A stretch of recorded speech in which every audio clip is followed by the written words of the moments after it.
Why is letting go so hard? Part 1.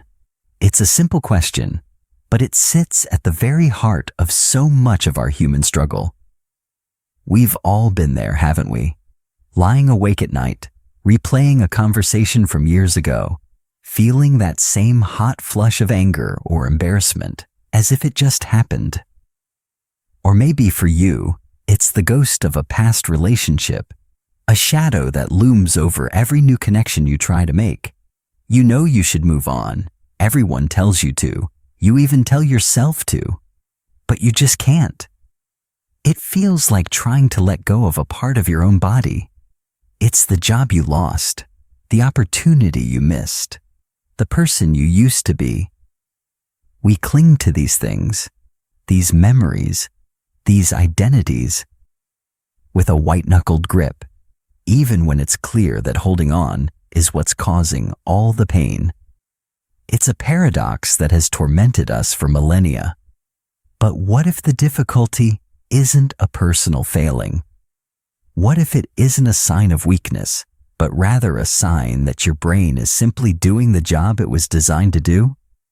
And what if an ancient wisdom tradition, born thousands of years ago, understood the blueprint of this internal conflict and laid out a path, not to fight our nature, but to work with it? In this series, we're going to explore that very question. We're going to journey into the intricate wiring of the human brain to understand the neuroscience of why we hold on so tightly.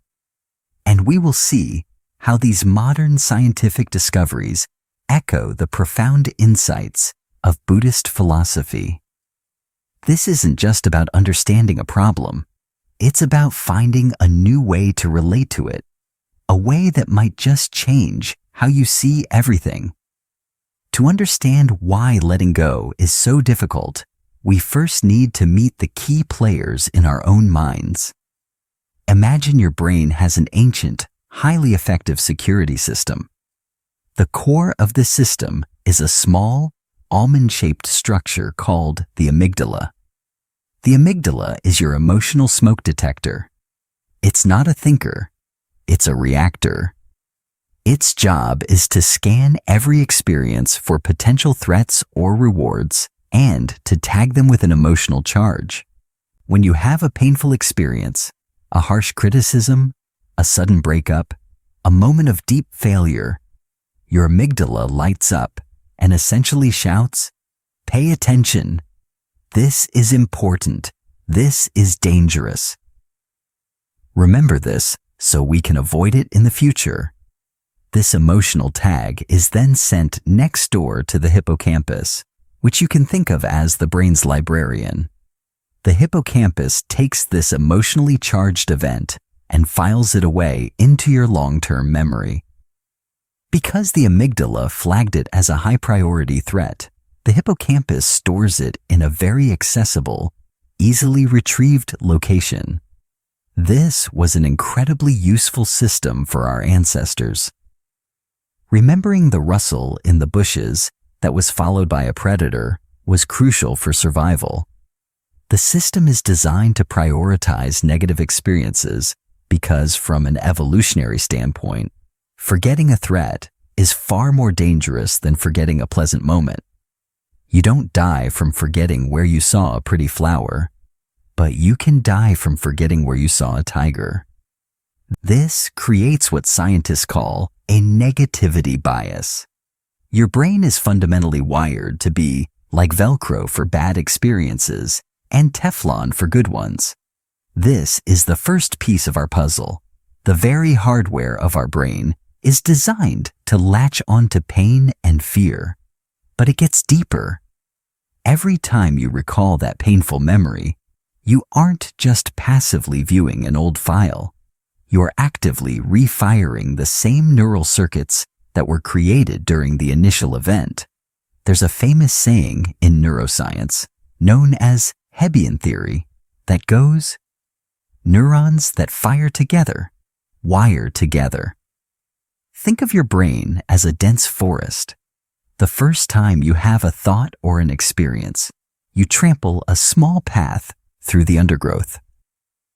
If you walk that same path again, by ruminating on the memory, retelling the story, reliving the hurt, the path gets wider, smoother, and easier to travel. After weeks, months, or years of replaying an event, that little trail becomes a multi-lane superhighway. Your thoughts are now drawn down this path automatically without any conscious effort. You have, quite literally, hardwired the pattern of holding on into the physical structure of your brain.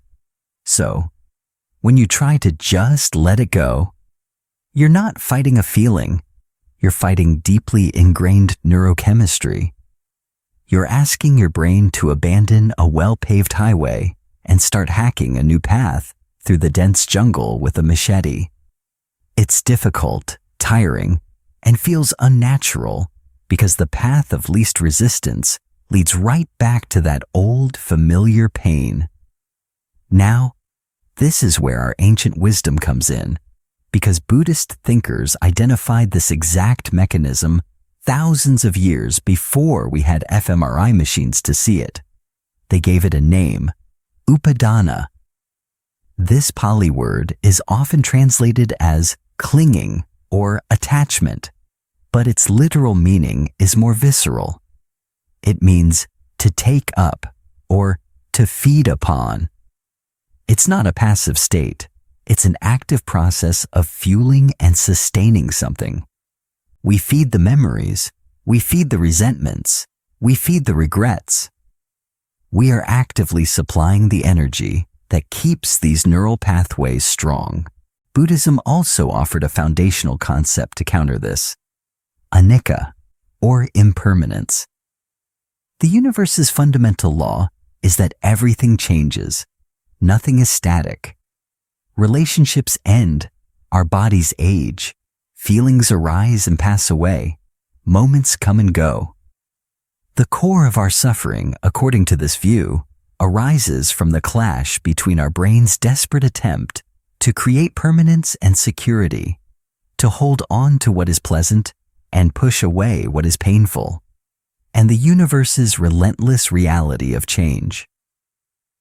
We are trying to hold water in a clenched fist. The tighter we squeeze, the faster it slips through our fingers. The suffering isn't in the water itself, but in the futility of our grip. From this, we can deduce something profound. The problem isn't the memory itself. The problem isn't the past event. The problem is the active clinging to it in the present moment. The pain of the initial event might have been a 10 on the scale, but the suffering we experience months or years later is the second arrow, as the Buddha called it. The first arrow is the event itself. It's unavoidable, a part of life. The second arrow is the one we shoot into ourselves, the rumination, the self-criticism, the story we build around the pain. Why did this happen to me? It's not fair. I'll never get over this. That is upadana. That is the process of paving that neural highway, of feeding the pain. However, a common misconception arises here. Many people hear letting go and think it means apathy, indifference, or even forgetting. Does letting go mean I should pretend it didn't happen? That I should be a doormat and let people walk all over me? But this is a fundamental misunderstanding. In fact, a quote from the Zen master Thich Nhat Hanh clarifies this beautifully. Letting go gives us freedom, and freedom is the only condition for happiness. If, in our heart, we still cling to anything, anger, anxiety, or possessions, we cannot be free. Letting go is not about erasing the memory. The memory filed away by the hippocampus will likely always be there. Instead, letting go is about severing the emotional charge that the amygdala has attached to it. It's about letting the hot coal cool. You can still look at the coal. You can remember that it was once hot, You can learn the lesson not to pick up hot coals in the future, but you no longer have to feel the searing pain of its heat in your hand right now. You stop feeding it. You stop giving it your energy. So what does this mean for you right now as you think about that one thing you can't seem to release? It means that your struggle is not a sign that you are broken. It's a sign that you have a healthy, functioning human brain that is trying its best to protect you in the only way it knows how. It has learned a pattern, a survival strategy, and it is sticking to it. This understanding alone can be a profound relief. It allows us to move from self-judgment, what's wrong with me, to self-compassion. My brain is doing that thing again. This brings us to our first practice, a simple shift in awareness that you can apply anytime you feel that familiar grip of the past. The technique is often called name it to tame it, a phrase coined by neuropsychiatrist Dr. Dan Siegel. When that wave of anger, regret, or sadness rises, instead of getting swept away by it and saying, "I am angry," try to take a mental step back and simply label the experience. Say to yourself, "There is a feeling of anger here," or "This is what regret feels like," or even, "The clinging mind is active." What you are doing in that moment is a powerful act of neural jujitsu. By simply naming the emotion, you are activating a different part of your brain, the prefrontal cortex. This is the more modern, rational part of the brain, the CEO, the adult in the room. Engaging the prefrontal cortex helps to downregulate the reactive, emotional amygdala. You are shifting from being a character lost in the movie of your pain to being the audience member watching it on the screen. You create a space, a tiny gap between you and the feeling, and in that space, freedom begins. So, as we bring this first part to a close, let's return to our initial question. Why is letting go so hard? As we have seen, it's hard because our brains are wired for survival, not for happiness. They cling to painful memories as a protective strategy, carving deep neural pathways that become our default mode of operation. This biological reality is the very same struggle that Buddhist wisdom identified as upadana, the active feeding of our own suffering by resisting the universal law of anicca, or impermanence. But the most important takeaway is this: you are not your brain's automatic reactions. The fact that you can observe these patterns means you are more than them. Understanding the mechanism is the first step to changing the machine. The struggle is real, but it is not a life sentence. And in our next part, we will go even deeper, exploring the powerful story our brain tells itself to maintain this grip, the story of me, and how dismantling that story is the key to true liberation. What are your thoughts on this connection between neuroscience and ancient wisdom? Please share your reflections in the comments below. We read them all. If you found this exploration helpful, please press the like button and subscribe to Buddhism Wisdom, Spirituality, to continue this journey of discovery with us.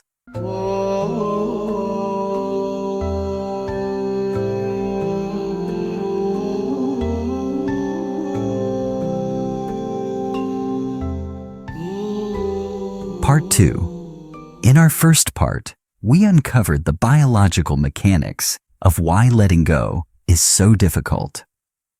We saw how the brain's survival wiring, the hypervigilant amygdala, and the memory-storing hippocampus creates a negativity bias, making us cling to painful experiences. We learned that this process of clinging, or upadana, strengthens neural pathways, making it feel like we are fighting our own minds when we try to move on. But this raises a deeper, more personal question. Why does it feel so personal? Why does letting go of a past failure feel not just like releasing a memory, but like giving up a piece of who I am? To answer this, we need to move beyond basic brain circuits and look at one of the most fascinating and complex creations of the human mind, the sense of self. It turns out that your brain has a dedicated network for doing just that, for creating the story of you. And understanding this network is the key to unlocking why we fuse our identities with our pain. This network is what will lead us to the heart of one of Buddhism's most profound and often misunderstood teachings, the idea of not-self. Let's start with the neuroscience. Researchers have identified a major brain network called the default mode network, or DMN. As its name suggests, this is the network that becomes active when your mind is not focused on an external task. It's what's running in the background when you're driving on a familiar road, showering, or lying in bed. And what is it doing? It's thinking about you. The DMN is the brain's storyteller, its autobiographer. It weaves together your past memories, your present feelings, and your future hopes and fears into a continuous, coherent narrative. This narrative is what you experience as yourself, your personal identity. Think about it. Who are you? When you answer that question, you likely tell a story. I am someone who grew up in Ohio, who studied engineering, who had a tough breakup in my 20s, who is good at my job but worries about the future. This story, constructed and constantly updated by your default mode network, gives you a sense of stability and continuity through time. It's a psychological anchor in a sea of constant change. Here is the crucial link. When a significant emotional event happens, especially a painful one, the DMN doesn't just file it away. It integrates it into your story. A job loss doesn't remain an external event. It becomes a chapter in your narrative titled, I am a failure. A betrayal doesn't stay a past action. It becomes a core belief. I am someone who gets hurt, or I am not worthy of trust.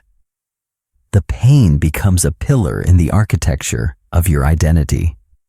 Now, can you see why letting go is so hard? When you try to let go of the pain of that failure or that betrayal, you're not just trying to deactivate an emotional circuit, as we discussed in part 1. You are threatening the integrity of your own story. Your default mode network resists this profoundly because its primary job is to maintain a consistent narrative. To let go of the pain would mean rewriting a key chapter, and that can feel like a direct threat to your very existence. It feels like you are erasing yourself. This is where Buddhist psychology offers a radical and liberating perspective. Thousands of years ago, the Buddha looked inward and undertook a similar investigation. He asked, "What is this self that I cling to so tightly?" And he proposed that we examine our experience, not as a single solid thing, but as a combination of flowing processes. These are known as the 5 skandhas, or the 5 aggregates. Think of them as the 5 heaps of ingredients that we mistake for a permanent me. The first is rupa, or form. This is your physical body, your senses, everything material. The second is vedana, or feeling. This is the raw data of your emotional life, pleasant, unpleasant, or neutral. It's the immediate sensation before the story kicks in. The third is sanya, or perception. This is the part of the mind that recognizes, identifies, and labels things. Blue, chair, threat, opportunity. The fourth is sankhara, or mental formations. This is the big one. It includes all your thoughts, opinions, biases, intentions, and habits. This is where the stories, the judgments, and the clinging, the upadana we talked about, reside. And finally, the fifth is vijnana, or consciousness. This is the fundamental awareness itself, the light that illuminates all the other aggregates. The Buddha's profound insight was that when you look for a permanent, unchanging self within any of these 5 heaps, you can't find one. Your body is constantly changing. Your feelings are a fleeting parade, coming and going like weather. Your perceptions are unreliable. Your mental formations are a chaotic stream of thoughts. And your consciousness simply registers what is present without being a thing itself. The self, he concluded, is not a noun. It's a verb. It's a temporary assembling of these 5 processes, like a whirlpool in a river. The whirlpool has a pattern and a form, but it's made of nothing but moving water. There is no solid whirlpool entity inside it. This is the doctrine of anatta, or not self. It's a direct challenge to the story our default mode network tells us. The DMN says, I am this solid, continuous story. The wisdom of anatta says, you are a dynamic, ever-changing process, a confluence of these 5 streams of experience. This leads us to an important conclusion. The reason we can't let go of our pain is that we have identified with it through the 4th skandha, mental formations. We have taken a feeling, vedana, and a memory, and our mental formations have woven it into a story. I am a person. We have fused our identity with a temporary state. The doctrine of not self is not saying you don't exist. It's inviting you to see that you exist in a much more fluid, spacious, and less constricted way than you imagine. Of course, this is where a major misunderstanding often comes in. People hear not self and think it means nihilism, that nothing matters, that life is meaningless. But this couldn't be further from the truth. In fact, the Buddha taught that this was a dangerous misconception. Not self doesn't mean you cease to exist. It means you cease to be imprisoned by a fixed, limited version of yourself. A river is not nothing. It is a dynamic, powerful, ever-changing process. A fire is not nothing. It is a process of combustion. You are a living process, not a static monument to your past pains. As the Zen master Suzuki Roshi famously said, all of you are perfect just as you are, and you could use a little improvement. This paradox captures the essence of it. Accept the fluid process you are, and from that acceptance, you can guide that process in a healthier direction. This directly counters the default mode network's project. The DMN wants a fixed identity. Anatta reveals that this fixed identity is an illusion, a story we are telling ourselves. And if it's just a story, we can learn to hold it more lightly. We can learn to edit it. So, how does this help you with that grudge you're holding, or that regret that keeps you up at night? When you feel that old pain resurface, recognize it for what it is, your default mode network playing its favorite old song. It's the storyteller trying to reinforce the narrative of me, the one who was wronged, or me, the one who messed up. Here is a practice inspired by this understanding. It's a practice of deconstruction. The next time you feel stuck in a painful emotional loop, instead of thinking, "I am so anxious," try to gently dissect the experience using the lens of the 5 skandhas. Ask yourself quietly, 1. What am I feeling in my body? Form. A tightness in the chest? A knot in the stomach? Just notice the physical sensations. 2. What is the raw feeling? Feeling. Is it unpleasant? Aversive. Just name the raw tone. 3. What is the perception or label?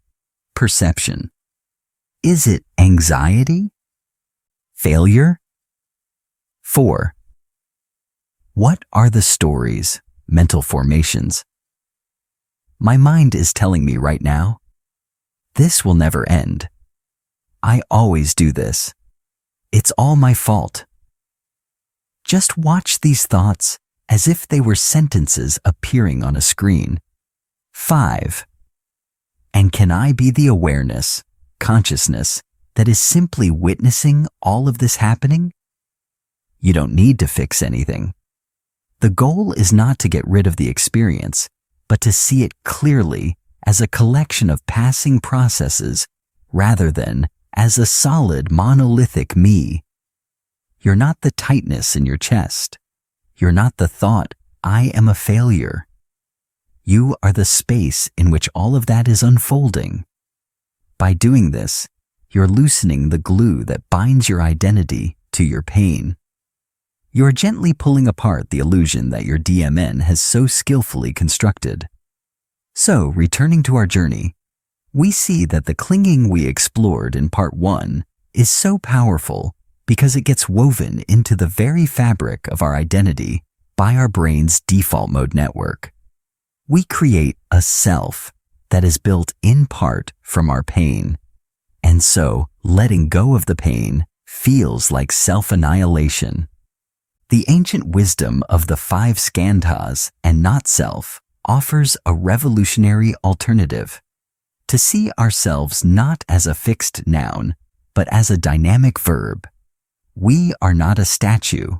We are a river. The liberating insight here is that you are not the story you tell about yourself. You are the author, and the author can always start a new chapter. The past is real. The pain was real, but your identity doesn't have to remain chained to it. Now that we understand what the brain does and who it does it to, the final crucial question remains: how do we actively practice this release? How do we leverage our brain's own ability to change, to create new pathways, new stories, and a new sense of freedom? That will be the subject of our final part, the practical science and art of rewiring your mind for liberation. What stories has your mind attached to your identity? Share your thoughts in the comments. Your vulnerability might help someone else feel less alone. If this perspective resonated with you, please show your support by liking this video and subscribing to Buddhism Wisdom, Spirituality. We'll see you in part 3.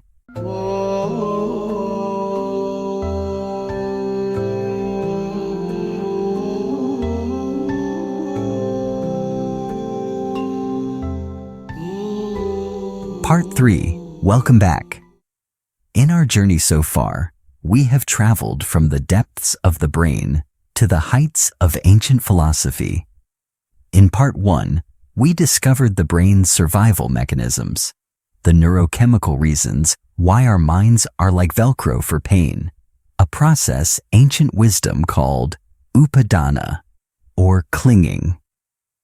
In part 2, we saw how this clinging gets personal.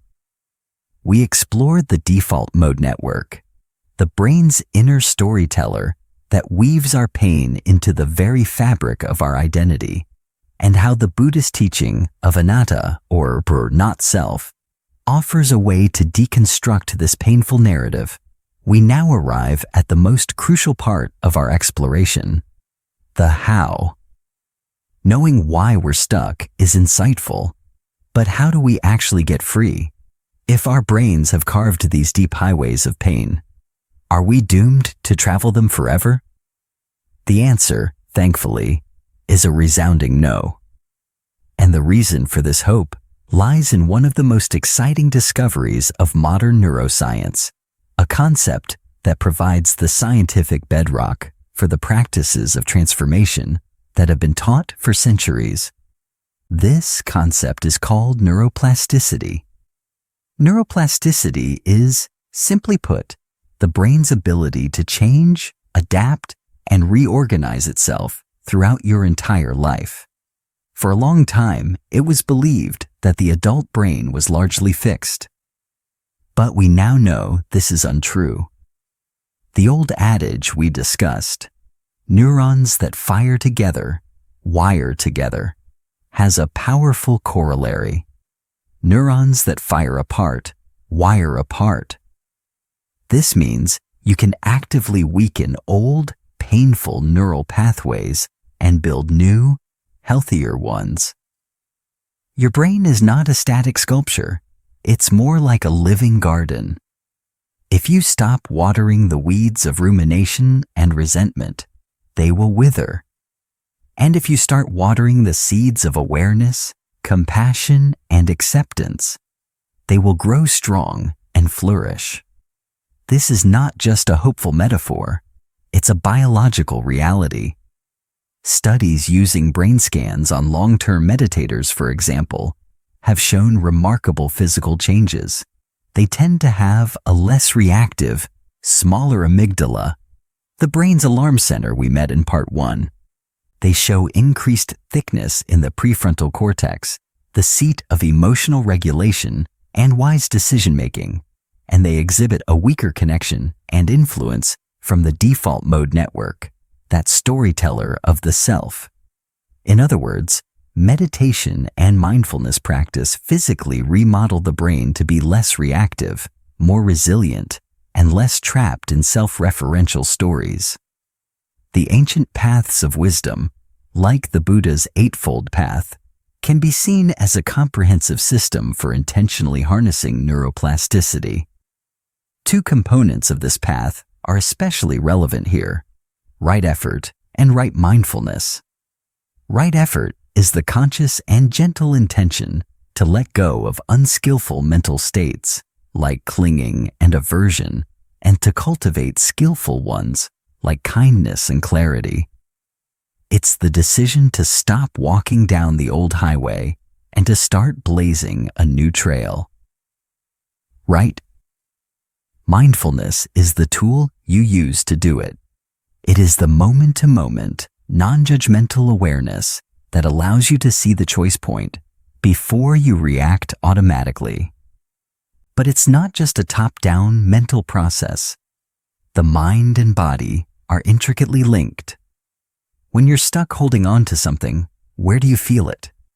In the tightness of your jaw, the clench in your stomach, the tension in your shoulders.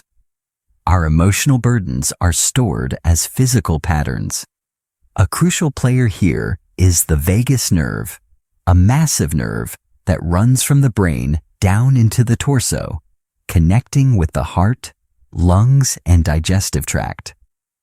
It's the main highway of the parasympathetic nervous system, the body's rest and digest system.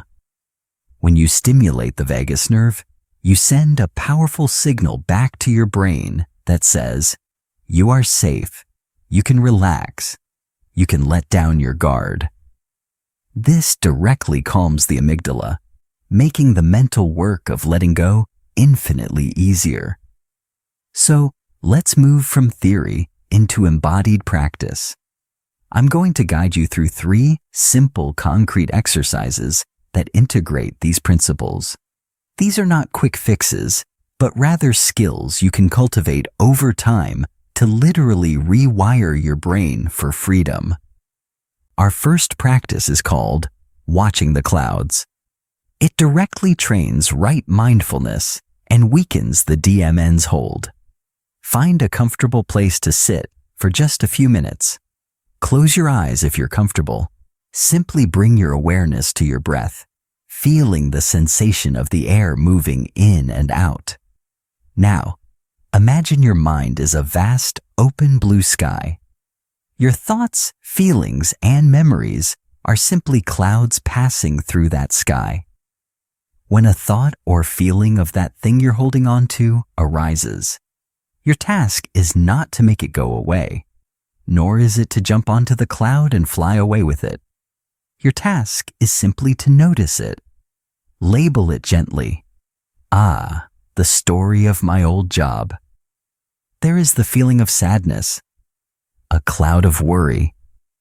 Watch it drift in.